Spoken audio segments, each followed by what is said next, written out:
Today we will study about the second part of module 4. This is lecture 4 and 5 and 6 also. I will be doing serial communication, and after with the 6th lecture we will be completing module 4.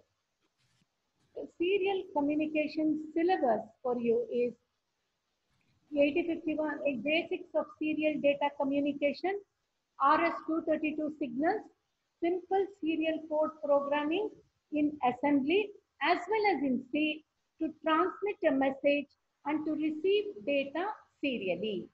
So we have to understand what is the need for serial communication. You're all familiar with parallel communication. Parallel communication is sending data over all the data lines at the same time. Whereas in serial communication, you send data on the data line one bit by bit on a single line.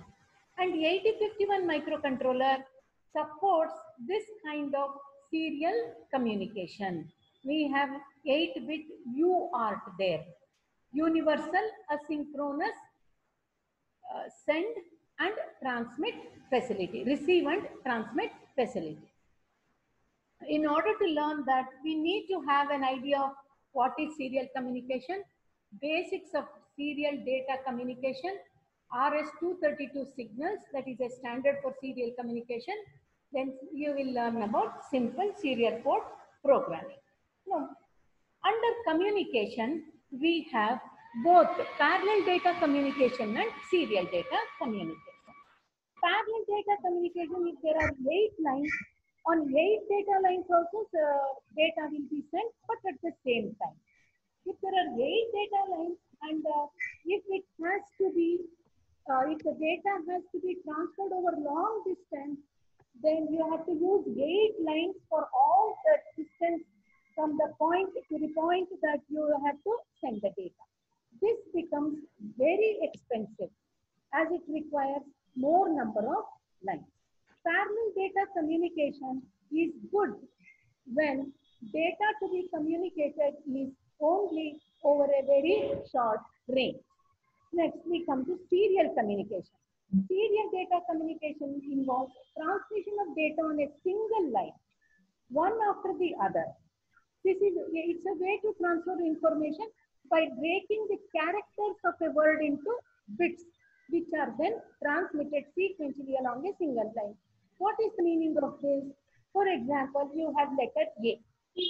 This letter A, if it is equivalent to ASCII 40, that means 0, 1, 0, 0, 0, 0, 0, 0.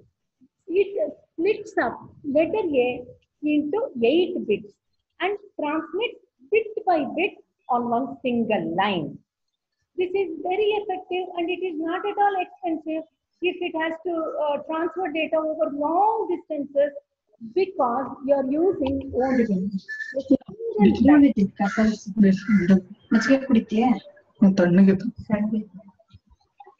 Next. Then you have under communication, you under serial communication, again, you have asynchronous data communication and asynchronous data communication. In synchronous data communication, both transmitter as well as receiver will be synchronized with the same clock. And one block of character is transmitted along with synchronization information. Synchronous data transfer is good. Synchronous data transfer is good for high-speed transmission.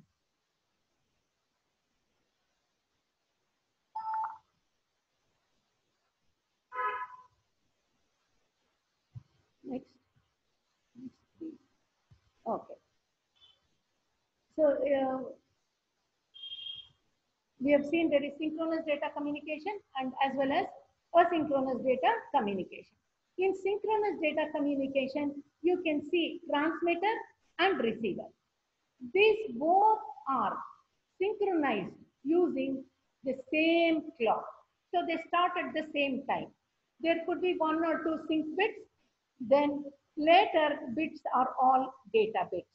In synchronous data transmission, you should remember there are no start bits and there are no stop bits also, because both transmitter and receiver are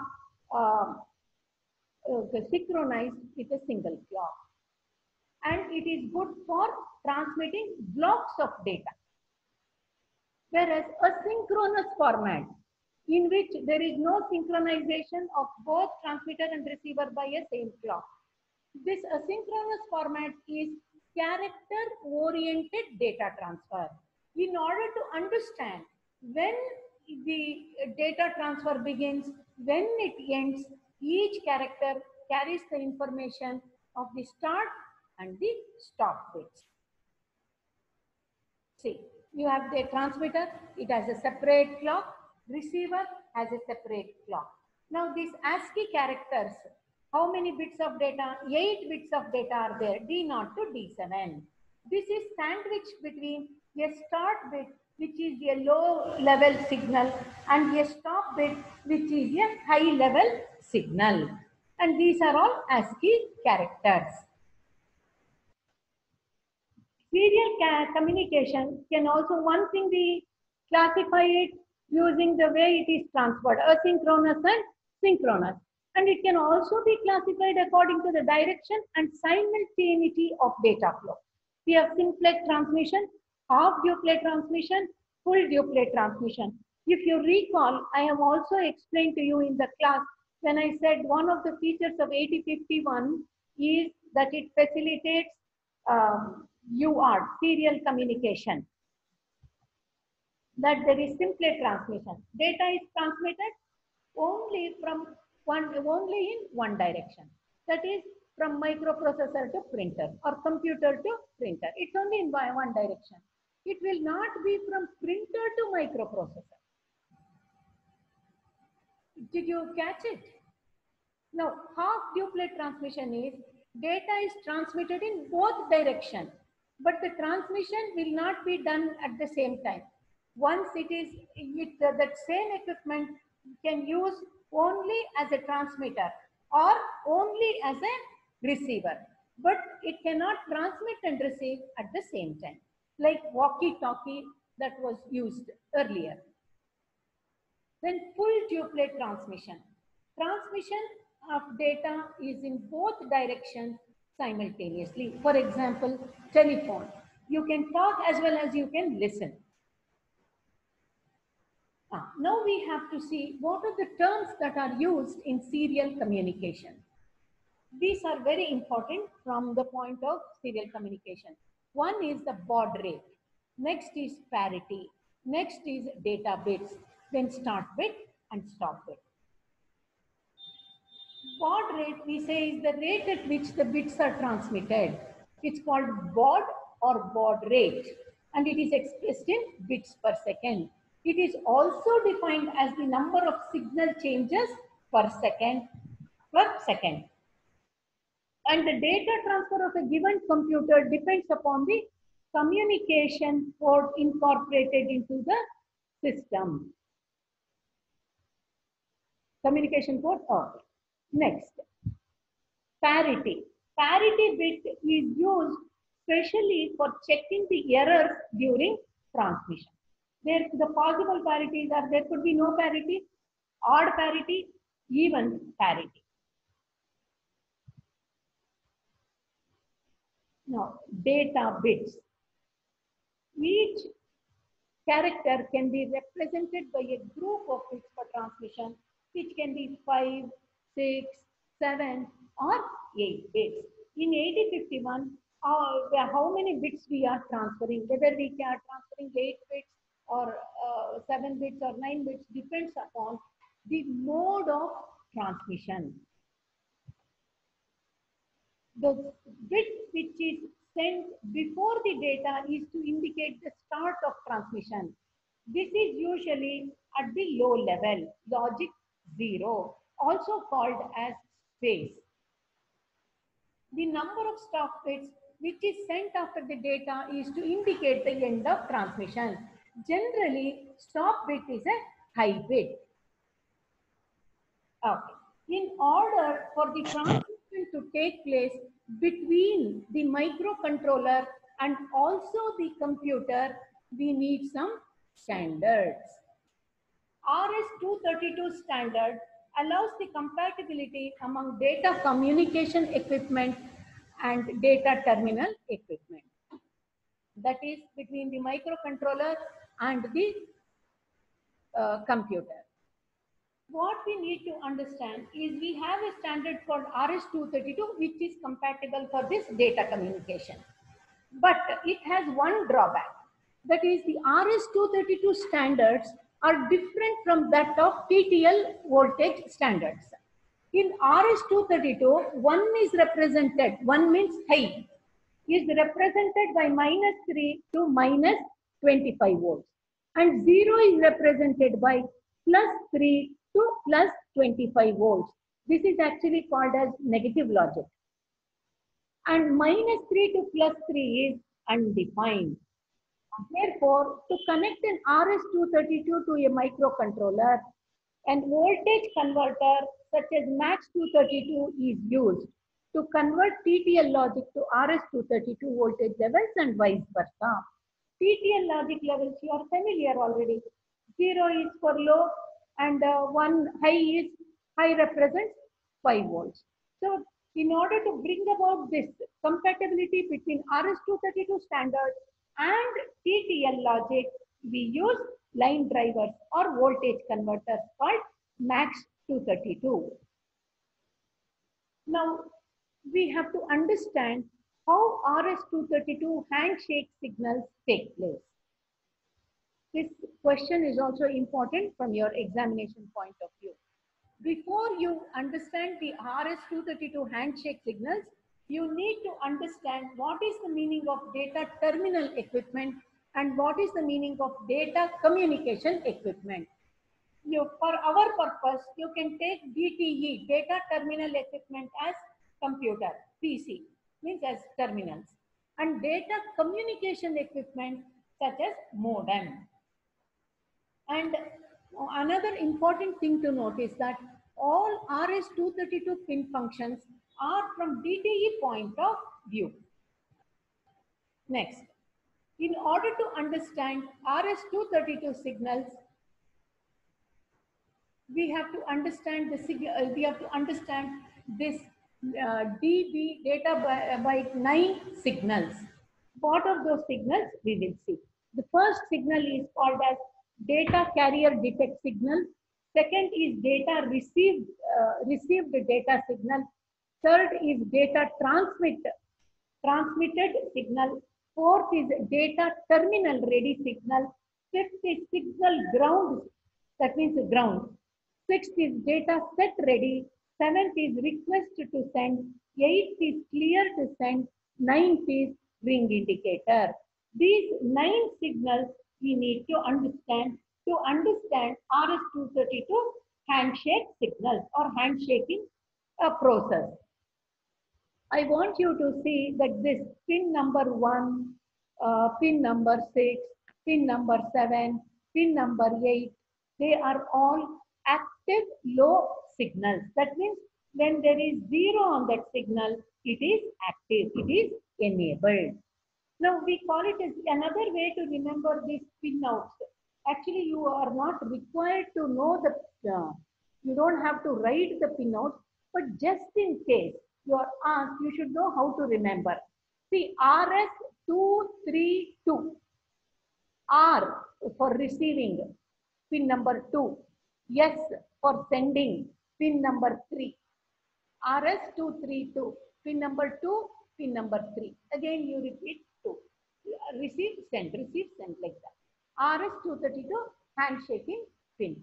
And 5 is always a signal ground. Here in DB signals. Next. Here I will be explaining the handshake signals using RS-232. We have DTR. I have made it simple for you to understand by putting some block diagrams so that you know whether which is the output and which takes these signals as input. DTR is data terminal ready. When does it happen? When a terminal or PC comport is turned on after self-test, the computer or the terminal sends a signal to DCE, that means to modem, saying that is turned on after self-test, and it says DTE, the terminal, that is computer, sends out a signal to the modem saying that I am ready, data terminal ready. Next one is data set ready. Data set ready is when DTR, when terminal, that is when DTR signal is sent to DCE, modem in turn, that means it is an output signal from DCE and an input to the terminal. When DCE turns on, that is the modem turns on after the self-test, it asserts data set ready. That is, it is ready to communicate. See, first what happens? Data terminal ready signal is sent to modem. Modem in turn will send a signal saying that it is ready to communicate. Now RTS, request to send. Now PC has a byte to transmit. So it sends this signal request to send to modem. Now in turn, modem has to make some space for receiving the data that is sent by terminal, and it makes room for receiving this data. And terminal next. Carrier data. When a valid data is indicated at the signal to handshake. Okay. Now we need to in order to if you is required to, now you have max driver. The max 232 was version of 4 and then in capacitors 0.01 and T1 out or T2 in T2 R2 in R2 out. So how this is connected is transmission pin of 8051 microcontroller, that is P3.1 port 3 pin number 1 transmits data. So that transmission pin is connected to max 232 transmission and to the modem to DB9 through DB9. In DB9 it is connected to pin number 2.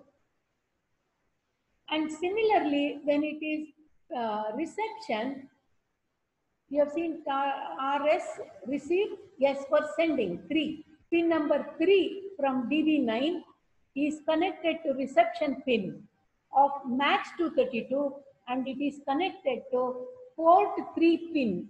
Port 3 we already know that P3.0 is RX, RXT and P3.1 is TXT pin. So this is how max 232 pins are connected. You should also remember one thing. You cannot transmit through T1 in and receive through R2 out. When you say T1 in, T1 and R1 are used together. Similarly, T2 and R2 are used together. Now, baud rate in 8051. Okay, so you have understood RS-232 handshake signal and you have understood why MAX232 is used. Now we will study how serial communication takes place in 8051 microcontroller. In order to understand that, you need to know how baud rate is, what baud rates should be connected. Baud rate of 8051 should match with that of PC's communication port. And baud rate in 8051 is programmable. And it is by using timer 1 TH1 register. Oh. Oh. See, the relationship between crystal frequency and baud rate should be known. You know already that we have studied in almost all the classes that 8051 divides the crystal frequency, whatever may be the crystal, by 12. If it is 11.0592 megahertz, by 12 you get 921.6 kilohertz. Now this is done internally by 8051 microcontroller. Now it is, if you are using 851 UART, it further divides 921.6 kilohertz by 32. This is also done internally. So, you know, for a crystal of 11.0592 megahertz, if you divide it by 12, you get 921.6 kilohertz. And UART circuitry, which is inbuilt in 8051 microcontroller, further divides this 921.6 kilohertz by 32. Therefore, you get 28,000 hertz. This is used in timer 1 mode 2 to set the baud rate. Now let us see how to set the baud rate. This is exactly what I told you. The crystal oscillator, whatever may be the crystal frequency, it is divided by 12. You get the machine cycle frequency. This internally divided by the UART that is in 51 to get 28,800 hertz. This is used by timer 1 to set the baud rate. Now how is it done? See, with crystal 11.0592 megahertz, find TH1 value needed to have the following baud rates. Why I have mentioned TH1 always? I have not put TH0 because there are two timers and counters in 8051 microcontroller. No, TH0 can also function in mode 2. For serial communication, we will be using only timer 1 mode 2. When it is timer 1, only TH1 and TL1 will come into picture. When it is mode 2, the value that has to be loaded into TL1 is given in TH1. Therefore, the value for baud rate is always put in TH1. Okay. So what is the value needed to have the following baud rate? 9,600. What should be TH1? If it is 2,400, what should be TH1? If it is 1,200, what should be TH1? See, the machine cycle frequency we have seen gives 91.6 kilohertz. Again divided by 32, you get 28,800 hertz. This is the frequency by UART to timer to set baud rate. First case, 9,600. Actually, you should divide 28,000 by 800 divided by 9,600 will give you 3. But what has to be loaded into TH1? You have to take the 2's complement of 3. That is, you get FBH. This is to be loaded into TH1. If in a problem where you are asked to analyze, if they give you -3, simply take the 2's complement and note for what it